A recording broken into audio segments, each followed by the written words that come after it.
Right మరో breaking చూస్తున్నాం. Maoist party మాజీ అగ్రనేతలతో ముఖ్యమంత్రి రేవంత్ రెడ్డి సమావేశమయ్యారు. హైదరాబాద్ లోని రాష్ట్ర సచివాలయంలో ఈ భేటీ జరిగింది. దేవ్జీ, రాజిరెడ్డి, చంద్రన్న, దామోదర్తో పాటు నూనె నరసింహారెడ్డి, సుజాతక్కతో సీఎం మాట్లాడారు. అంతకుముందు ముఖ్యమంత్రితో డీజీపీ సమావేశమయ్యారు.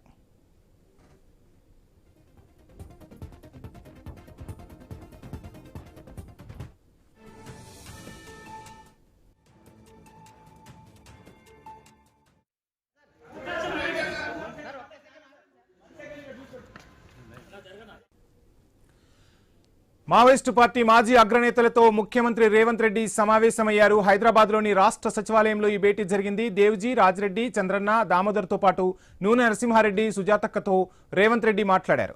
ఇదే అంశానికి సంబంధించి ఫుల్ డీటెయిల్స్ మా ప్రతినిధి ఏవై స్వామి అందిస్తారు. స్వామి, ఎంతసేపు ఈ భేటీ జరిగింది? భేటీలో ఏ అంశాలు చర్చకొచ్చాయి? ఫుల్ డీటెయిల్స్ ఏంటి?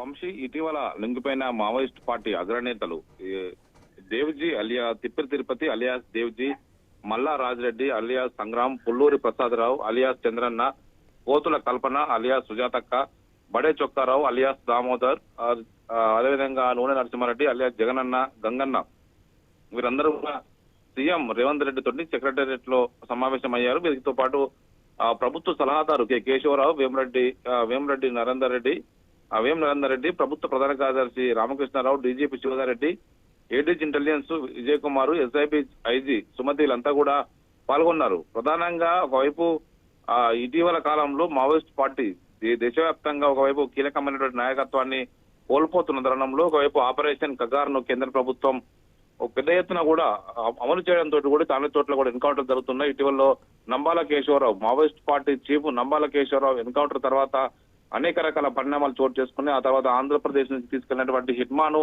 అతని సహచరులందరినీ కూడా ఎన్కౌంటర్ చేయడంతో కూడా ఒక్కసారిగా మావోయిస్ట్ పార్టీ పూర్తిగా ఒక కుదేలైనటువంటి పరిస్థితి ఏర్పడ్డది. దీంతో వారు ఇప్పుడు ఇటీవల కాలంలో వాళ్ళు తెలంగాణ ఎస్ఐపి చేసినటువంటి చర్చలతోటి వాళ్ళంతా కూడా లొంగిపోవాలని చెప్పేసి డిసైడ్ చేసుకొని రీసెంట్ గానే రాష్ట్ర డీజీపీ శివధారెడ్డి సమక్షంలో వాళ్ళంతా కూడా నలుగురు లొంగిపోయారు. అంతకుముందు వారిద్దరితో కలిపి మొత్తం 6 మంది సీఎం రేవంత్ రెడ్డితో సెక్రటేరియట్ లో సమావేశమయ్యారు. మావోయిస్ట్ పార్టీ ఈ లొంగుబాటు కార్యక్రమానికి ముఖ్యమంత్రి వస్తారనుకున్నప్పటికీ కూడా ఒకవైపు రాజకీయం చేయదు, కేవలం ఇది అడ్మినిస్ట్రేటివ్ గా జరగాలని చెప్పి కేంద్ర హోంశాఖ ఇచ్చినటువంటి ఆదేశాలతోటి కేవలం డీజీపీ సమక్షంలోనే లొంగుబాటును ప్రకటించారు.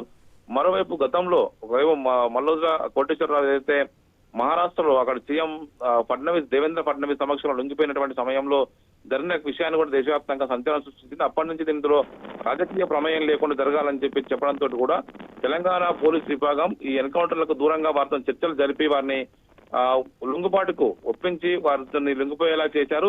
దీంతో ముఖ్యమంత్రి రేవంత్ రెడ్డి కూడా ఒకవైపు తెలంగాణలో ఎన్కౌంటర్లు ఉండొద్దు, తెలంగాణలో ప్రశాంత వాతావరణం ఉండాలి, మావోయిస్ట్ పార్టీ కోరుకున్నది కాంగ్రెస్ పార్టీ చేసి పెడుతుంది కాబట్టి ఒకవైపు సామాజిక న్యాయంతో ముందుకు పోతున్నాం కాబట్టి అలాంటి వారితో మాట్లాడి రానున్న రోజుల్లో ఎలాంటి వాళ్ళు ఏం కోరుకుంటున్నారు, వారికి ఇచ్చినటువంటి పునరావాసం ఏంటిదని కూడా ఇతర విషయాలపై కూడా వారితో మాట్లాడే అవకాశం ఉన్నట్టుగా తెలుస్తుంది.